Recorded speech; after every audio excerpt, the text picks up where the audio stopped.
Dana Abercrombie, the Koalition. Thank you both for speaking to me. I wanted to start first with Giancarlo.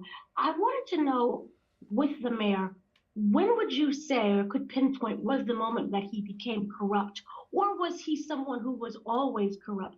He's about preserving, and helping society for right now, but yet we don't see that in the now.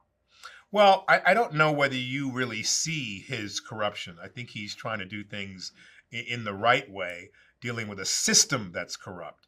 And he really does care about New York on a very deep level, and he wants to elicit change. But many times our elected officials don't have the room to do that or the courage to follow through with their instinct to be straight. When it comes to his family, he loves his daughter so very much that he sees her in jeopardy, and he's going to try to do something that's going to save her from the monster that is Caesar. So then he is, he's in a position where he is up against it.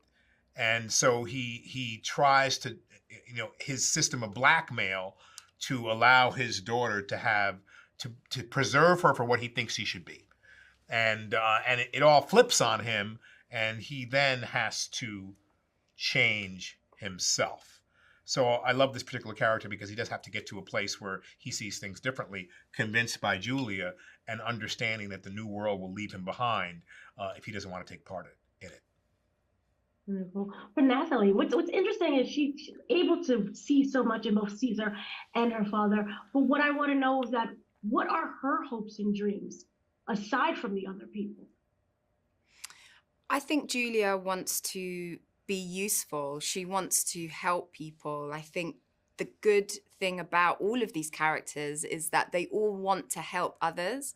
And Julia's trying to figure out what she thinks and how she can be useful, because she's a smart woman. She might not necessarily be, when we first meet her, living a life that is particularly, she doesn't have much direction. She's sort of living lost and aimless. She's having her fun, and aimless, like trying to work it out. And so the fact that she discovers this man who ignites something in her and suddenly there's all these potential new ideas that directly challenges the upbringing and the values that she's been brought up with.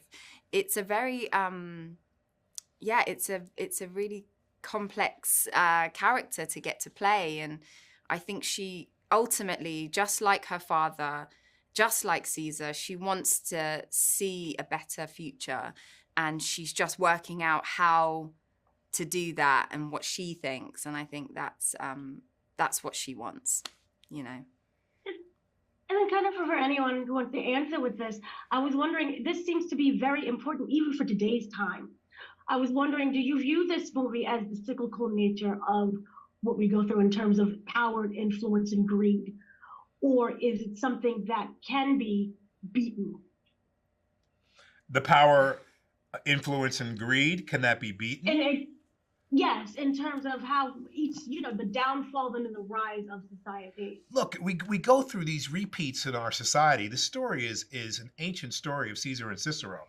Caesar wasn't accepted back in that day. He tried to coup 6 times and they ran him out of town, right? So what survived? The old way survived. In Francis's mind, in this new vision, the new way is the route to go.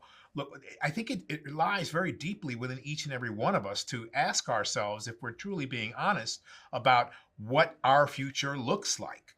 And we've allowed power and money to rule us. We've allowed wars to go on 2 different sides of the world, and we call ourselves human. And we've allowed ourselves to take a stance and to disagree with everyone and then to put hate in between it. So this is a great statement this film is making. It's allowing a little pinhole of a vision of a new world and a new way to go. Because after all, this movie's made by a very courageous man who is in his maturity, who's seen so much of his own life, who's experienced love, loss on many different levels. He's experienced success. He's seen so much. And in a way, this fable for the future is a little route for us to see that we can be empowered to change the world. Thank you both so much for speaking to me. You're welcome. Thank you.